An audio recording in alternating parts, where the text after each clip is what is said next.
ಇದು ಫ್ಯಾಮಿಲಿಗಳು ರನ್ ಆಗ ಒಂದೇ ಕ್ಯಾನ್ಸರ್ ಅಂದರೆ ಬ್ರೆಸ್ಟ್ ಕ್ಯಾನ್ಸರ್. ತಾಯಿಗಿದ್ರೆ ಅವರ ಹೆಣ್ಣು ಮಕ್ಕಳಿಗೆ ಬರೋ ಪಾಸಿಬಿಲಿಟಿ ಜಾಸ್ತಿ. ನೀವು ತುಂಬ ಐಸ್ ಕ್ರೀಮ್ ತಿಂತೀರಾ, ಫ್ಯಾಟಿ ಫುಡ್ ತಿಂತೀರಾ, ದಯವಿಟ್ಟು ಅವಾಯ್ಡ್ ಮಾಡಿ. ಅದು ಬಿಟ್ಟರೆ there is no other precaution. Breast ಕ್ಯಾನ್ಸರ್ನ stage 1, stage 2, stage 3, A, B and stage 4 advanced disease ಅಂತೀವಿ. ಸರ್ವೈವಲ್ ರೇಟ್ ಅಂತೀವಿ ನಾವು ಕ್ಯಾನ್ಸರ್ನೊಳಗೆ. ಯಾರು ಜಾಸ್ತಿ ಸರ್ವೈವ್ ಆಗ್ತಾರೆ ಅಂದರೆ ಸ್ಟೇಜ್ 1 ಒಳಗೆ ಬಂದರೆ.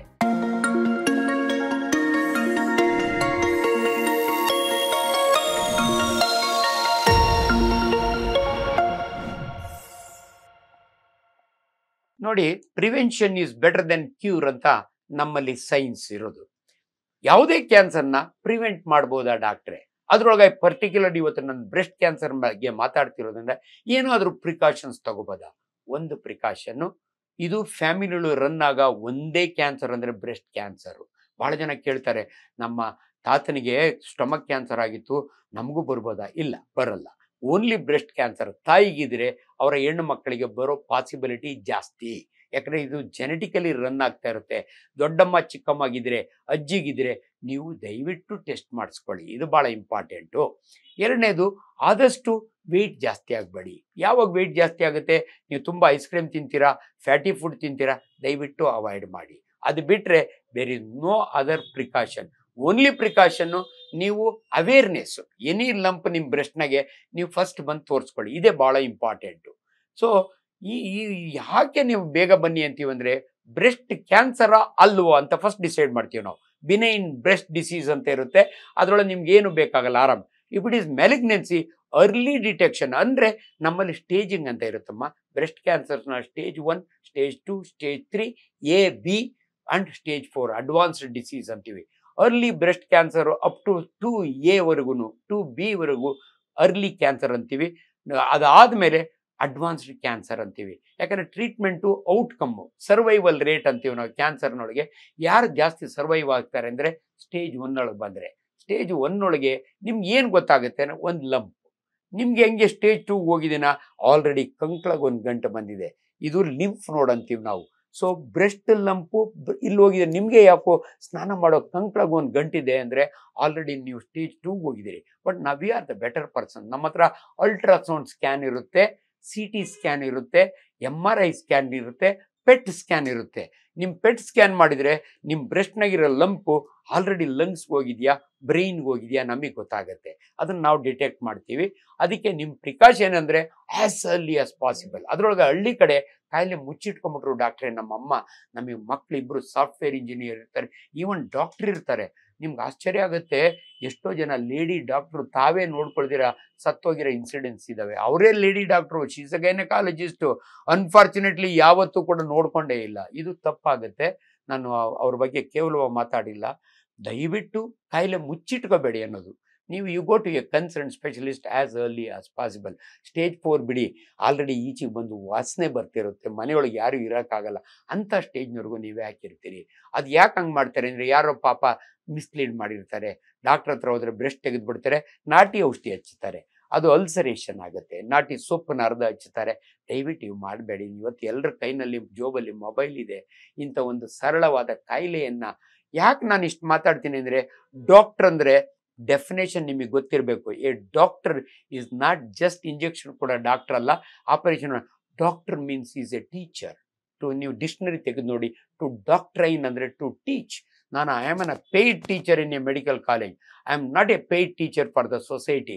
ನಾನೊಬ್ಬ ಡಾಕ್ಟರ್ ಆದರೆ ನಾನೊಬ್ಬ ಜವಾಬ್ದಾರಿ, ನಾನೊಬ್ಬ ಟೀಚರು, ಸಮಾಜಕ್ಕೆ ಟೀಚರ್. ನಾನು ಈ ಕೆಲಸ ಮಾಡಲಿಲ್ಲ ಅಂದರೆ ನಾನು ಎಲ್ಲೋ ತಪ್ಪು ಮಾಡ್ದಂಗೆ ನನಗೆ ಗಿಲ್ಟಿ ಅನಿಸುತ್ತೆ.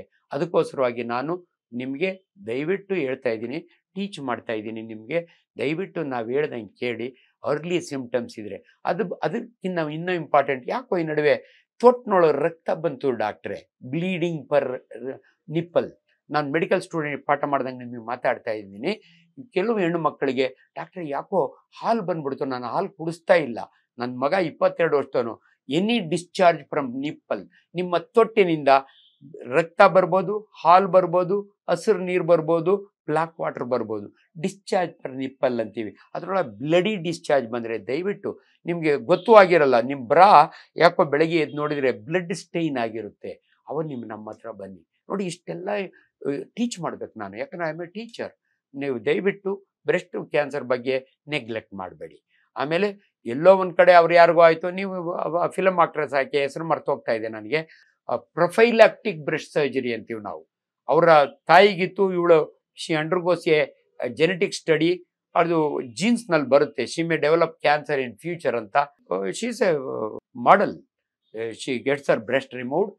ಯಾಕಂದರೆ ಮುಂದೆ ಕ್ಯಾನ್ಸರ್ ಆಗ್ಬೋದು ಅಂತ ಅವೇರ್ನೆಸ್ ಆಗಿ 2 ಬ್ರೆಸ್ಟ್ ತೆಗೆಸ್ಕೊತಾಳೆ ಆಕೆ. ಅದು ಬಿಡಿ, ರೇರ್ ಇನ್ಸಿಡೆನ್ಸು, ನೀವೇ ನಂಗೆ ತೆಗೆಸ್ಕೋಬೇಕು ಅಂತ ಏನಿಲ್ಲ.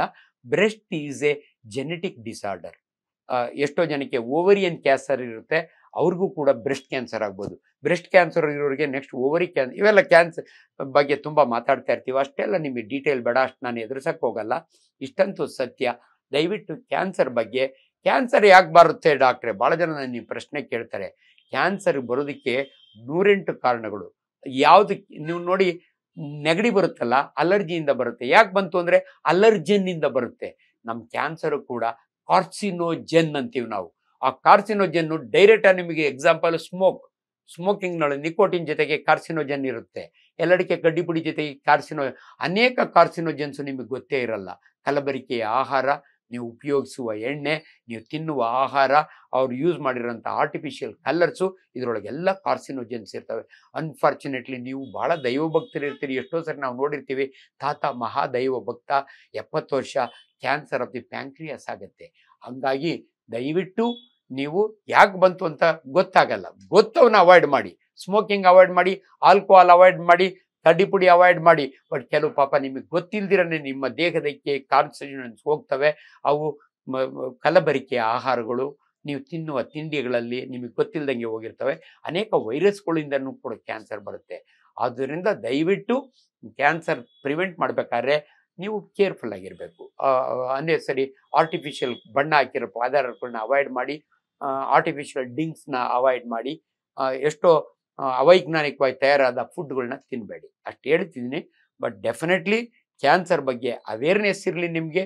ಆಗಿಂದಾಗೆ ಚೆಕ್ ಮಾಡಿಸ್ಕೊಳ್ಳಿ. ಈಚೀಚೆಗೆ ಈ ಕ್ಯಾನ್ಸರ್ಗಳು ಅರ್ಲಿ ಡಿಟೆಕ್ಷನ್ ಯಾಕೆ ಹೇಳ್ತಿದ್ದೀನಿ ಅಂದರೆ, ಈಗ ಆಲ್ರೆಡಿ ನನ್ನ ಹತ್ರ ಒಂದು ಪೇಷಂಟ್ ಬಂದೋಯ್ತು, ಬೆನ್ನ ಮೇಲೆ ಇಷ್ಟಪ್ಪ ಗಂಟಿದೆ, ಅದನ್ನು ಲೈಪೋಮಾ ಅಂತೀವಿ. ಅವ್ನು ಬಂದಿದ್ದಕ್ಕೆ ಗೊತ್ತಾಯಿತು ನನಗೆ, ಅವನು ಇನ್ನೊಂದು 10 ವರ್ಷ ಬಿಟ್ಟರೆ ಅದು ಲೈಪೋಸಾರ್ಕೋಮಾ ಆಗುತ್ತೆ. ಲೈಪೋಮಾ ಕ್ಯಾನ್ಸರ್ ಅಲ್ಲ, ಈಸಿ, ನಾನು ಒಂದು ಇಂಜೆಕ್ಷನ್ ಕೊಟ್ಟು ತೆಗೆದಾಕ್ತೀನಿ.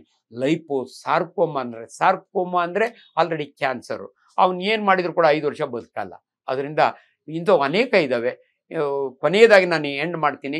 ಅನೇಕ ಮಕ್ಕಳಿಗೆ ಇವತ್ತು ನಾನು, ನಿಮ್ಮ ಮಗುಗೆ ಒಂಟಿ ಬೀಜ ಇದ್ದರೆ ಇನ್ನೊಂದು ಬೀಜ ಹೊಟ್ಟೆಯೊಳಗೆ ಉಳ್ಕೊಂಡಿರುತ್ತೆ. 22 ವರ್ಷದ ಹುಡುಗನಿಗೆ ಅದು ಟೆಸ್ಟಿಕ್ಯುಲರ್ ಟ್ಯೂಮರ್ ಅಂತೀವಿ ನಾವು, ಅದು ಸೆಮಿನೋಮಾ ಟೆಸ್ಟಿಸ್ ಆಗಿರೋದನ್ನು ನಾನು ನೋಡಿದ್ದೀನಿ, ಡಯಾಗ್ನೋಸ್ ಮಾಡಿದ್ದೀನಿ. ಆ ಹುಡುಗ ಸತ್ತೋಗ್ತಾನೆ 2 ವರ್ಷದೊಳಗೆ. ದಯವಿಟ್ಟು ಕ್ಯಾನ್ಸರ್ ಬಗ್ಗೆ ಹೆದರ್ಕೋಬೇಡಿ. ನಿಮ್ಗೆ ಎಲ್ಲೇ ಗಂಟು ಕಾಣಿಸ್ಕೊಳ್ಳಿ, ಎಲ್ಲೇ ಹುಣ್ಣು ಕಾಣಿಸ್ಕೊಳ್ಳಿ, ನೀವು ಒಂದ್ಸರಿ ಡಾಕ್ಟರ್ ಹತ್ರ ತೋರಿಸ್ಕೊಳ್ಳಿ. ಅಷ್ಟೇ ನನ್ನ ಕಳಕಳಿಯ ಮನವಿ. Thank you, doctor Anjanappa.